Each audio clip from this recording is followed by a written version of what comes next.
Yo, what's up, people? Hope you guys are doing well, man. We'll be checking out a movie. This is a 1944 movie, man. Double Indemnity, man. Double Indemnity. I was looking up good movies to watch, looking for something to watch, and this one caught my eye. I've never heard anyone speak about this movie, so I don't really know anything about this movie. I don't have any spoilers or anything like that. I don't even know what it's going to be about, but it's a 1944 movie. It's an action crime drama film noir mystery thriller. I don't know, man. It caught my eye and it looks like something I might enjoy. I like film noir, man. This black and white stuff. I kind of like it, man. So yeah, I want to watch this, man. And according to IMDb, it's a pretty good movie. 8.3 on IMDb, so that gives me confidence, man. Reassurance that it's going to be good, man. So I just want to watch this. Hope you guys will enjoy it, man. Um, and if you do, like, subscribe, share, leave a like. Check out my page and all that good stuff. And without further ado, let's just get into the movie. Let's see what Double Indemnity is all about. It's directed by a guy called Billy Wilder. I don't think I've seen any other Billy Wilder movies. Um, I'm looking at his movies right here.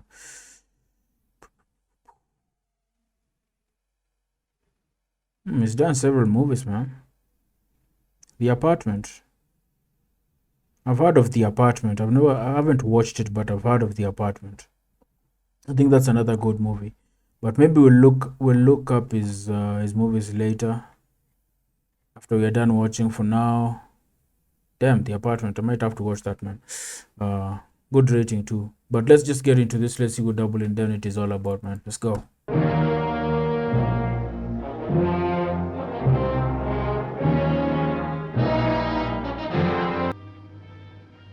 Hello there, Mr. Neff.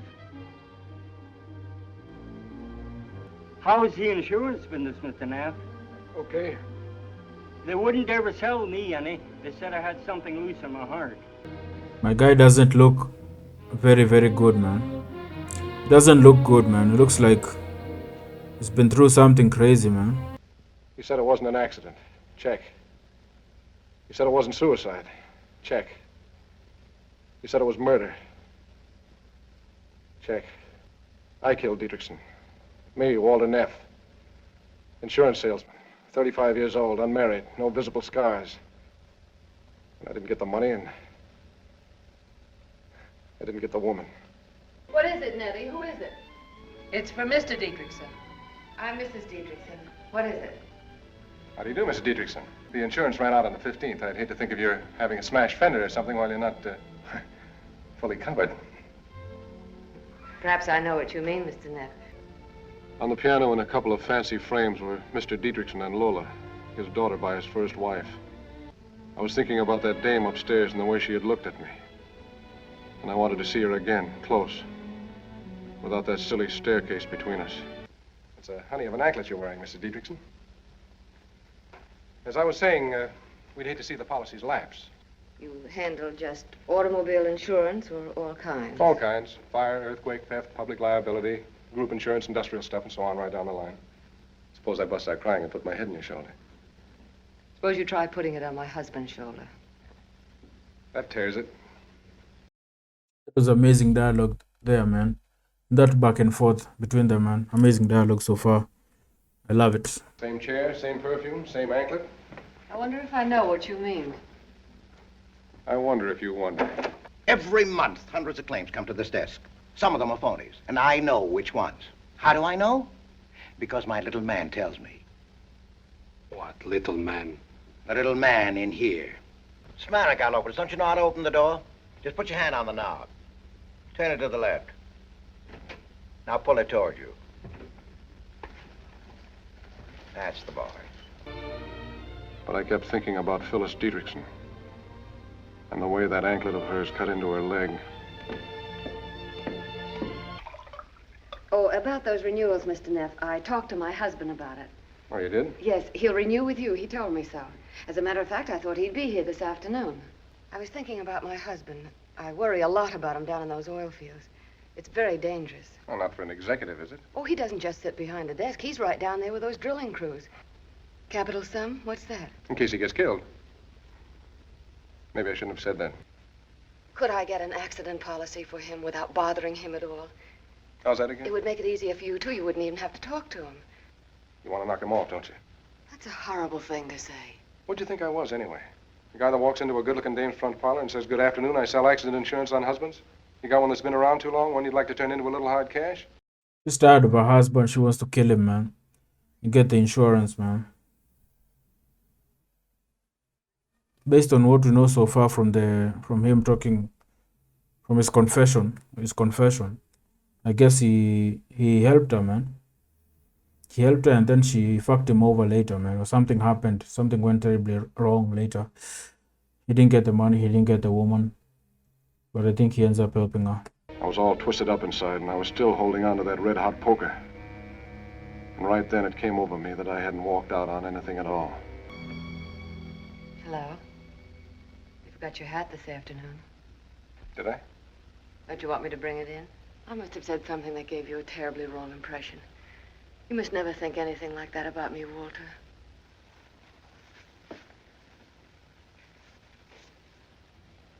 Then there was a case of a guy who was found shot. His wife said he was cleaning a gun and his stomach got in the way. All she collected was a 3 to 10 stretch into Tehachapi. Perhaps it was worth it to her. You ever think of a divorce? He wouldn't give me a divorce. I suppose because it cost him too much money. He hasn't got any money, not since he went into the oil business. But he had when you married him? Yes, he had. I was his wife's nurse. She was sick a long time. When she died, he was terribly broken up. I pitied him so. And now you hate him. Yes, Walter. Even his life insurance all goes to that daughter of his. That Lola. Only sometimes you wish he was dead. Perhaps I do. And you wish it was an accident. And you had that policy for $50,000. Is that it? Perhaps that, too. The stakes were $50,000. But they were the life of a man, too. Yeah. A man who'd never done me any dirt except he was married to a woman he didn't care anything about. We're going to do it, and we're going to do it right. And I'm the guy that knows how. Walter, you're hurting me. There's not going to be any slip-up. Nothing sloppy, nothing weak. It's got to be perfect. This has got to be perfect, you understand? Straight down the line. Straight down the line. We know that it ends up not working out for him. He doesn't get the woman. He doesn't get the money. So I'm wondering now what happened. Or what ends up happening. Does she play him? Does he get caught? Does the plan fail? Do they try to kill him and fail? Do they try to kill him and think they killed him, but they actually didn't? You know? But I'm thinking she ends up playing him, dude, and they should know better. They should know better if she's willing to do that to her husband. You know? Then it's not that crazy for her to try and do it to him, man. You know, maybe this guy is just falling for her and maybe she's just trying to use him, man. You know, she's willing to do that to someone. What makes you think you're safe? What makes you think you're untouchable, so to speak? First thing we had to do was fix him up with that accident policy. I knew he wouldn't buy, but all I wanted was his signature on an application. So I had to get him to sign without his knowing what he was signing. Both copies, please. Signed twice, huh? There's one is the agent's copy. I need it for my files. Files, duplicates, triplicates.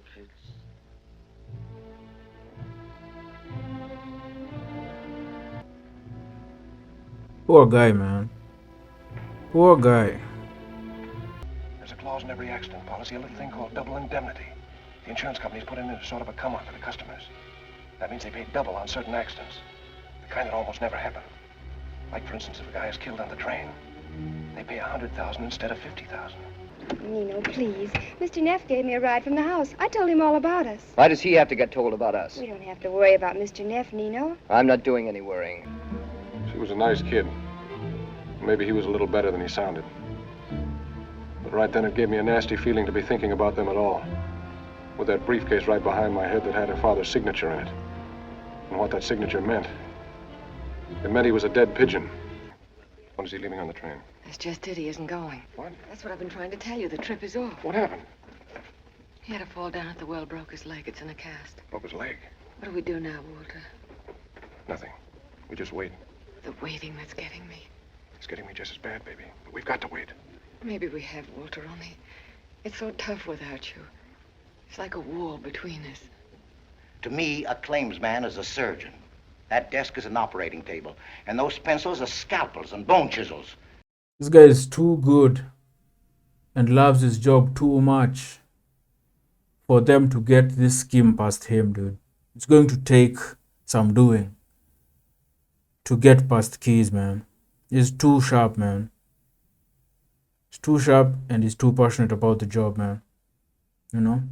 Maybe his friendship or his relationship with Neff over here is what is going to blind him. You know? But it's going to take some doing to get past him, dude. Make it snappy, will you? He's on crutches. The doctor says he can go if he's careful. The change will do him good. It's wonderful, Walter, just the way you wanted it on a train. Only with the crutches, it makes it much better, doesn't it? Margie, I bet she drinks from the bottle. Why don't you settle down and get married, Walter? Why don't you, for instance? Almost did once. I picked you for the job not because I think you're so darn smart, but because I thought you were a shade less dumb than the rest of the outfit. Guess I was wrong. You're not smarter, Walter. You're just a little taller. That right there put some doubt in his mind, man. It's like, you know, whatever you're trying to do, you're not that smart. It's like Keys will see right through it, man. You know, kind of put him in his place, like, bro, because he thinks his plan is super bulletproof. It's really good, you know. But Keys is like, you're not that smart, bro. So when I left the office, I put my rate book on the desk as if I had forgotten it. That was part of my alibi. How about giving the heap a wash job? How soon you gonna want it? I got a couple of cars ahead of you. Anytime you get to it, Charlie. I'm staying in tonight. Next, I stuck a card inside the telephone box so that it would fall down if the bell rang. That way I'd know if anybody had called me while I was away. She'd back the sedan in just the way I told her to. I'd figured it was safer that way, in case he got into the car before she drove it out. I got into the back of the car.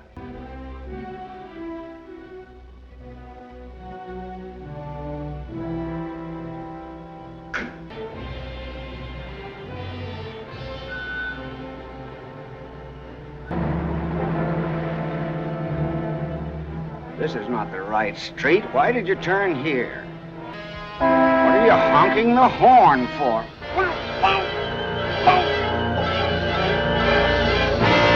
You take care of the red cap and the conductor. Don't worry. Keep away from me as much as you can. Tell them I don't want to be helped. I said don't worry, Walter. You start as soon as the train leaves. Thank you. My husband doesn't like to be helped. Car number 8 up there. Like a chair? No thanks. I'd rather stand. I had a broken arm once. That darn cast itches something fierce, doesn't it? I thought I'd go crazy with mine. Well, I could get you cigars for you. Be glad to, Mr. Dietrichson. Oh, it's not too much trouble. Car 9, Section 11. Car 9, Section 11.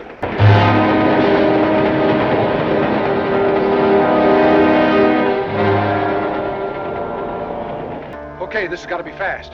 Here, take his hat. Pick up the crutches back in the tracks. So far, so good. I wonder when things will go awry, man. Let's go.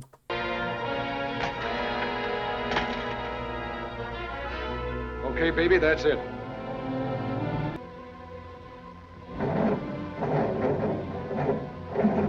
I was afraid she might go to pieces a little, now that we had done it. But she was perfect. No nerves, not a tear, not even a blink of the eyes. Suddenly it came over me that everything would go wrong. It sounds crazy, Keys, but it's true, so help me. I couldn't hear my own footsteps. It was the walk of a dead man. What have they got so far? Autopsy report. No heart failure, no apoplexy, no predisposing medical cause of any kind. Died of a broken neck. It was all over in 45 minutes. Verdict, accidental death. There's a daughter, but all she remembers is Neff talking to her father about accident insurance at the house one night. I couldn't sell him at first. Mr. Dietrichson opposed it. He said he'd think it over. Later, I saw him in the oil fields and closed him. This policy might cost us a great deal of money. As you know, it contains a double indemnity clause. Just what is your opinion? Thank you very much for coming, Mrs. Dietrichson. I assure you I appreciate it. This is Mr. Keyes. How do you do? How do you do? And Mr. Neff. I've met Mr. Neff. How do you do? Mrs. Dietrichson? Frankly, Miss Dietrichson, we suspect is suicide. I'm sorry. Would you like a glass of water? Interesting. Very interesting. He did not account for that, man. He did not account for... He did not count on someone bringing up the suicide angle, man. They did not cover the suicide angle, bro. Oh boy. Things are going to get interesting now, man. You know? It's no longer an accidental death. I don't think insurances cover for suicide, man. That is not on them, man. So if they're able to make it a suicide or make it look like a suicide, the whole accidental thing and indemnity thing, they both go out of the window, man. No money. They did not cover this, man. They did not count on this. Let us examine this so-called accident. First, your husband takes out this policy in absolute secrecy. Why? So he gets rid of this Jackson with some flimsy excuse about cigars. And then he's alone. And then he does it. Does what? He jumps. Suicide. In which case the company is not liable. You want to bargain with me at a time like this? I don't like your insinuations about my husband, and I don't like your methods. In fact, I don't like you, Mr. Norton. Goodbye, gentlemen. Of all the cases on record, there's not one single case of suicide by leap from the rear end of a moving train. And you know how fast that train was going at the point where the body was found? 15 miles an hour. Now, how can anybody jump off a slow-moving train like that with any kind of expectation that he would kill himself? No soap, Mr. Norton. You were the only one we were really scared of. And instead, you were almost playing on our team. Yeah, man. That evening when I got home, my nerves had eased off. At the drugstore just a block away. Can I come up? Okay, but be careful. Don't let anybody see you. Hello, Keys. Fuck. Things are bad, dude. He needs to call her and tell her not to come, dude. But she's already on the way. It's not like she has a cell phone or anything, man. Oh boy. Keys will see her, man. It's going to be really weird for her to come here while Keys is here, man. This is just the universe working against them, dude. He had accident insurance, didn't he? Yep. Then he broke his leg, didn't he? So what? And he didn't put in a claim. Why didn't he put in a claim? Why? I've been living with this little man for 26 years. He's never failed me yet. There's got to be something wrong. A guy takes out an accident policy that's worth $100,000 if he's killed on the train. Then 2 weeks later, he is killed on the train. And not in a train accident, mind you, but falling off some silly observation car. You know what the mathematical probability of that is?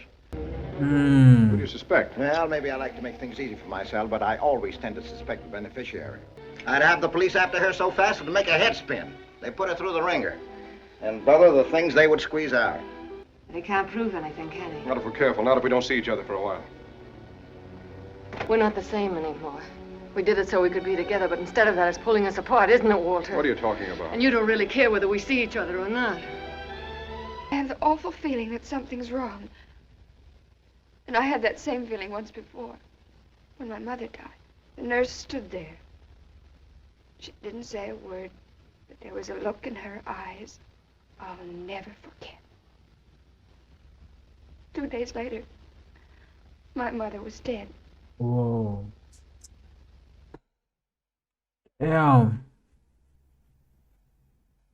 She killed the mom, dude. She's been doing this for a long time now, man. She killed the mom, and now she's killed the dad. It's all about the money for her, man. Anyone can get it. Anyone can get it, man. She's been running this con. She killed the mom to get the mom out of the picture because the guy had money at the time, but then the guy lost all that money when he went into the oil business, you know. So her plan kind of backfired on her because she did it for the money wasn't there anymore.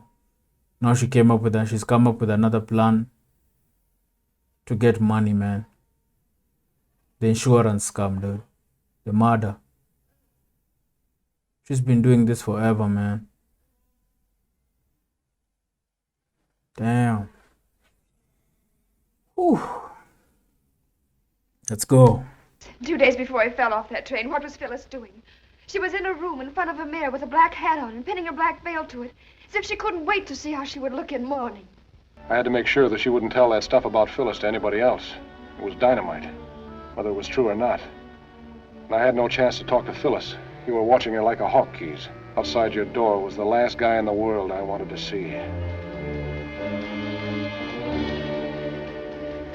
As fancy a piece of homicide as anybody ever ran into. Smart, tricky, almost perfect. But I think Papa has it all figured out. They killed the guy, the wife, and somebody else. Then the somebody else took the crutches and went on the train as Dietrichson. Then the somebody else jumped off. Then they put the body on the tracks where the train had passed. An impersonation, see? I mean, this is not the man that was on the train. Will you swear to that? Mr. Keys, I'm a Medford man, Medford, Oregon. If I say it, I mean it. If I mean it, of course, I'll swear it. The man I saw was nothing like 51 years old. Of course, it was pretty dark out on that platform. Come to think of it, he tried to keep his back towards me. They've committed a murder. And it's not like taking a trolley ride together where they can get off at different stops. They're stuck with each other and they've got to ride all the way to the end of the line. It's a one-way trip and the last stop is the cemetery. Let her sue us if she dares. I'll be ready for her. And that somebody else. They'll be digging their own graves. He's sitting back with his mouth watering, waiting for you to sue. He wants you to sue, but you're not going to. What's he got to stop me? He's got plenty. And then you'll end up in court, and a lot of other things are going to come up. Like, for instance, about you and the first Mrs. Dietrichson. Lola's been telling you some of her cockeyed stories. She's been seeing you. I've been seeing her, if you want to know. It's because of Lola, what you did to her father. You're afraid she might find out someday, and you can't take it, can you? I said leave her out of this. And nobody's pulling out. We went into this together, and we're coming out at the end together. It's straight down the line for both of us. Remember? It's about Nino. Kitty, what about him? They killed my father together. He and Phyllis. He helped her do it. I know he did. He was supposed to pick me up after a lecture at UCLA. But he never showed up. He said he was sick. Yeah, she just filed suit against us. It's okay by me. When we get him in that courtroom, I'll tear him to pieces, both of them. With regard to your proposal to put Walter Neff under surveillance, I disagree absolutely. I have investigated his movements on the night of the crime, and he's definitely placed in his apartment from 7:15 p.m. on. We have succeeded in identifying him as one Nino Zacchetti, former medical student, age of 28, residing at Lilac Court apartment. We have checked Zacchetti's movements on the night of the crime and have found that they cannot be accounted for. I strongly urge that this whole matter be turned over to the office of the district attorney. Respectfully, Barton Keyes. He can't let her get arrested because if she does, he's done. You know, she'll talk, she'll expose him. He has to make sure that it doesn't backfire on her. After all, he's the one who killed Mr. Dietrichson, man.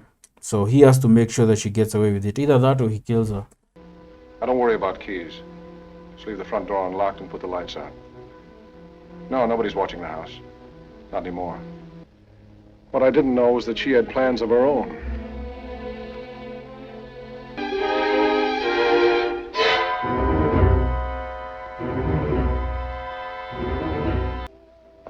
Hello, baby.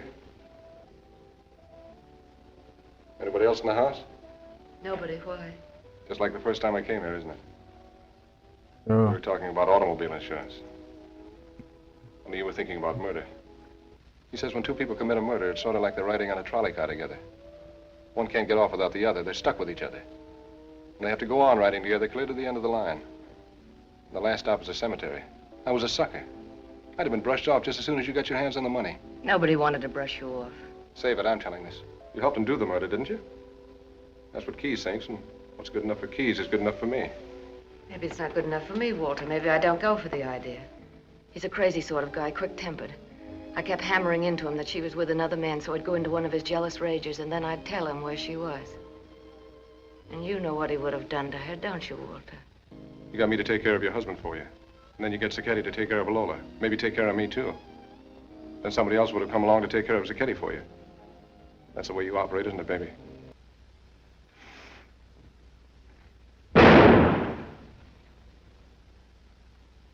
How's this? Think you can do it now? I'm rotten to the heart. I used you just as you said. That's all you ever meant to me. Until a minute ago. When I couldn't fire that second shot. I never thought that could happen to me. Goodbye, baby.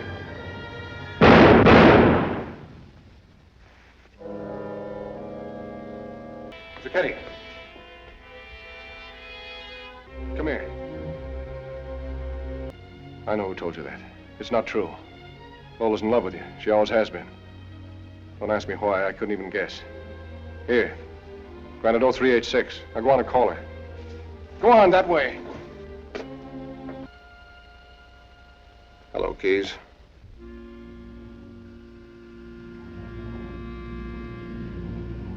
How long you been standing there? Long enough. Kind of a crazy story with a crazy twist to it. Suppose you went back to bed and didn't find these cylinders till tomorrow morning when the office opens. After that, you can play it any way you like. Would you do that much for me, Keys? You'll never make the border. That's what you think.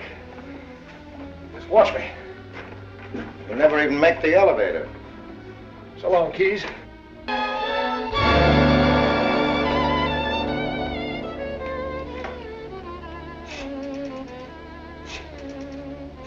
Somebody moved the elevator a couple of miles away.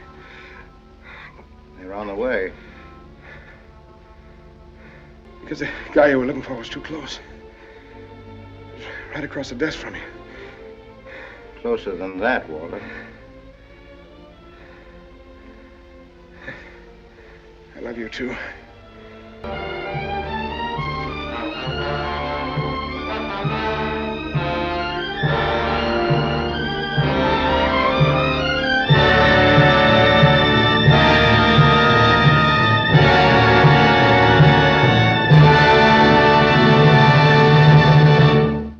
What a good movie, man. Great movie, man. This is my first time hearing of Billy Wilder, the director, man. I think it's definitely the first Billy Wilder movie that I've seen. And the guy, I don't know if he's still alive, but yeah. What a movie, man. Did a great job. He killed this one, man. He definitely killed this one. I'm looking at the list of his movies here. There's one really, I'm looking at the ones that are rated 8 and above IMDb. There's a Double Indemnity that we just watched. There's a Witness for the Prosecution. That one is 8.4. Might check it out. There's a Sunset Boulevard. I haven't seen that either. There's The Apartment. So I'll be checking out more of his work. I'm really impressed by this one. It's a really good movie. Really, really good movie. Neff just ruined his life over a woman, dude. His life ended when he walked into that house, when he saw Phyllis in her towel for the first time there, man. That's when his life just went to shit, man. He allowed himself to be convinced, to be talked into some nonsense, man.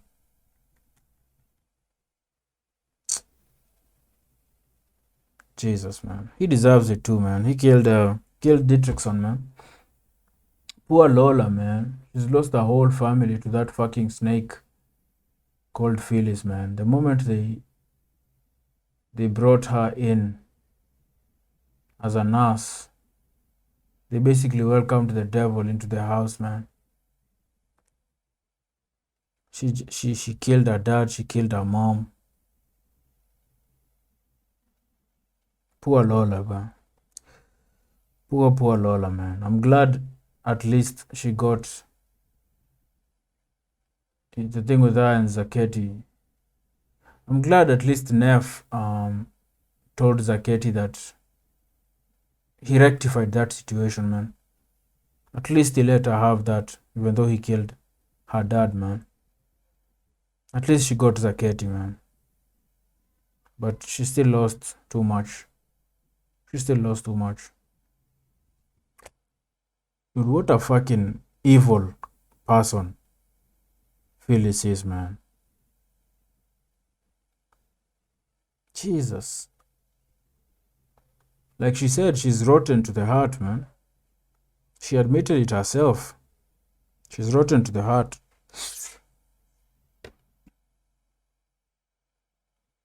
She killed the mom in order to marry the dad who had money at the time, but then he ended up losing money when he got into the oil business. So she came up with another scheme to get money out of this situation, which basically involved killing him and getting the insurance money, man. And she roped Neff into this, fucked his life up too. Wow. I really like Keys, man. Keys was the hero in this. Very sharp, very smart. With that little man of his, man. Sort of a genius, man. Very hard to bullshit him, man. Even though Neff kind of succeeded, but that's because Keys had a soft spot for him. He liked him, he trusted him, and that's why he couldn't see the whole picture, man. But I'm really impressed by how fast he figured the whole thing out, man. Except for that last piece of the puzzle that involved Neff, man. But everything else, he figured it out very fast, man. He got the Zaketi part wrong, but still, man. But still. He knew his stuff, man. He definitely knows his stuff, man. I'm really tired, man. I'm really tired, but I really enjoyed this movie. I really did, man.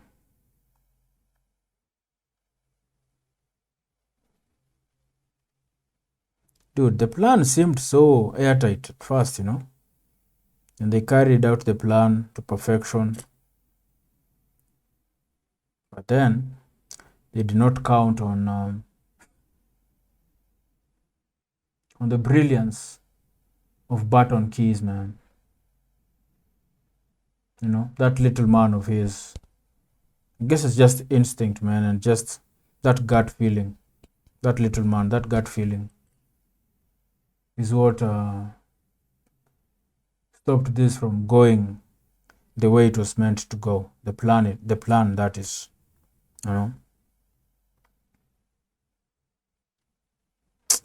What a good movie.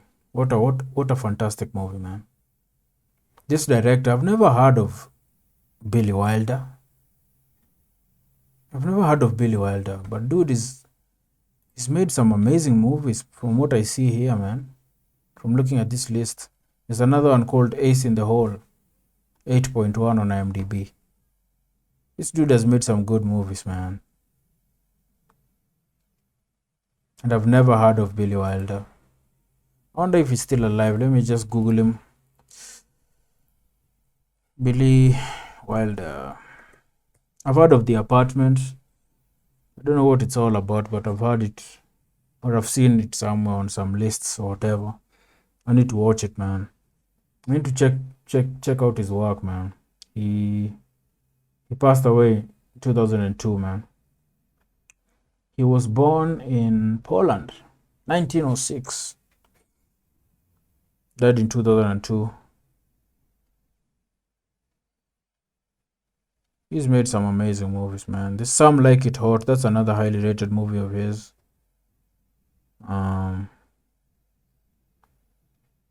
Yeah, I need to watch him, man. I need to watch more of his work, man. You hear about Kubrick, Hitchcock, Orson Welles, all these other guys, but I've never heard of Billy Wilder, man. Sort of underrated, yeah.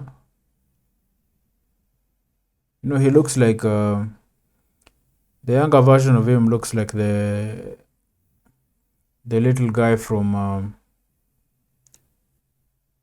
The Princess Bride, the dwarf character. The younger version of him kind of looks like him.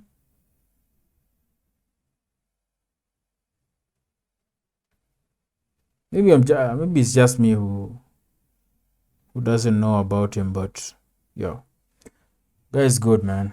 Double Indemnity, fucking amazing movie, man. Amazing movie. I was just looking up movies, good movies to watch, or best movies of all time, and this one was on the list somewhere. So I just gave it a chance, and boy, am I glad I did.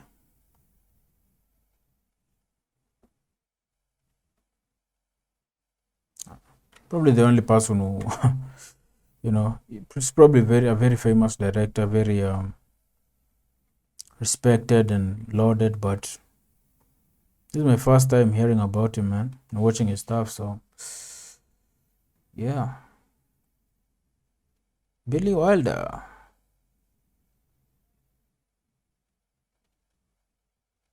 Great director, man. Great director. And I'm not only saying that because of this one movie. It's from this list, man. His work, his body of work is very highly rated, man. Very highly rated. So, hope you guys enjoyed this. I am tired, man. I need to take a nap. And I will see you guys in the next one, man. Peace.